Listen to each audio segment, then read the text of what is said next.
Good afternoon and welcome to the West Side Story. I'm John Casey. I'll be your host for the next couple of minutes, and we're going to talk about things happening in the city of Santa Clara as well as other places in the county.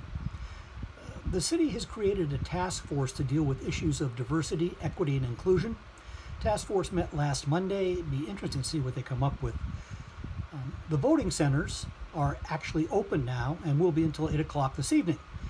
There's a large one at the Santa Clara Main Library on Homestead. This will be your opportunity to take the ballot into and put in the hands of a county employee. Also, if you didn't catch it, the county is now giving away a free app called Find My Ballot. There was a cue card link to it in the voter's instructions. This will allow you to track exactly where your ballot is in the Registrar of Voters system, and it's free, so check it out. And I don't say this jokingly, but the city of Santa Clara wants to help you to live the next chapter of your life with more meaning. It's an online class and it's scheduled for 10/5.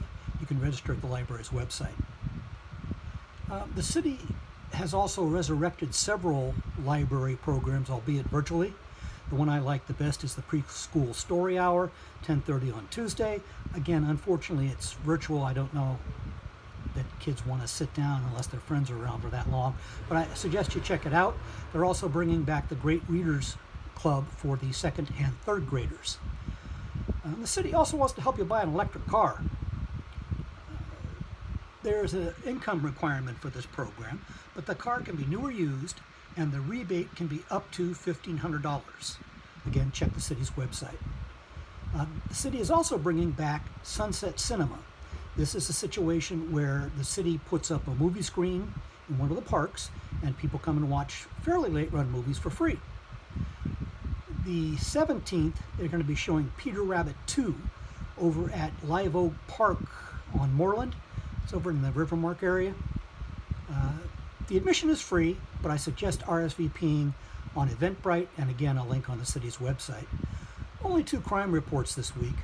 On September 1st, Sunnyvale DPS public safety officer, read that cop, attempted a traffic enforcement stop on a Nissan pickup near the intersection of Old San Francisco Avenue and South Wolf Road, over by the Wolf Reed Shopping Center. The driver of the vehicle, later identified as 32-year-old Ryan Ledbetter, refused to stop and fled. The vehicle was located a short time later, unoccupied, in the 400 block of Pin Oak Drive, maybe a mile away. Ledbetter was on Santa Clara County Post-Release Community Supervision, lovingly known as PRCS, for carrying a loaded gun with a controlled substance. Additionally, Ledbetter had a felony no bail warrant from the Santa Clara County Sheriff's Office for another PRCS violation. During a search of Ledbetter's vehicles, officers found a loaded SKS 7.62 caliber assault rifle and 30 rounds of ammunition for it, along with illegal drugs and stolen property. Officers spent several hours conducting a search for Ledbetter but weren't able to locate them. On September 7th, the DPS detectives located Ledbetter in Milpitas. He was arrested without incident and was taken down to the county jail. In addition to the 2 $500,000 felony warrants already, there was another one issued, again in the amount of $500,000, for evading police, carrying a loaded firearm, possession of a firearm by a convicted felon, and various other weapons and illegal drug charges. The other one's actually here in Santa Clara. On September 7th at 2:20 in the afternoon, the city's public safety dispatcher started receiving multiple calls asking for service at Bowers Elementary School. That's over on the 2700 block of Barclay. And this is about the time the students were being released from school for the day. A staff member noted the subject was acting erratically and began approaching children. The staff member intercepted the subject and got into a physical altercation with the subject.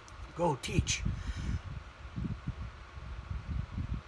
The subject then attempted to gain access at a different part of the school and got into another physical altercation with another staff member. Several parents witnessed the altercations and helped to restrain the subject until the Santa Clara police officers arrived. On their arrival, the subject was taken into custody quite quickly and without further incident. and the detectives are still looking at that one too.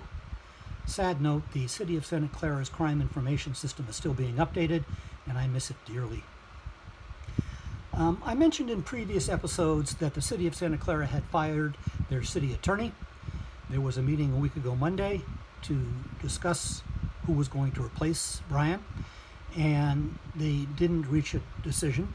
Given the acrimony on the council right now, I don't think it's going to happen anytime soon, so we may be without a city attorney for a while. The U.S. Census Bureau has started releasing data from last year's census.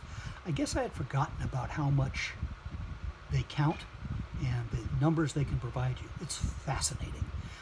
One that really kind of caught my attention, though probably shouldn't have, is they compare the ethnic makeup of an area from the 2010 census to the 2020 census.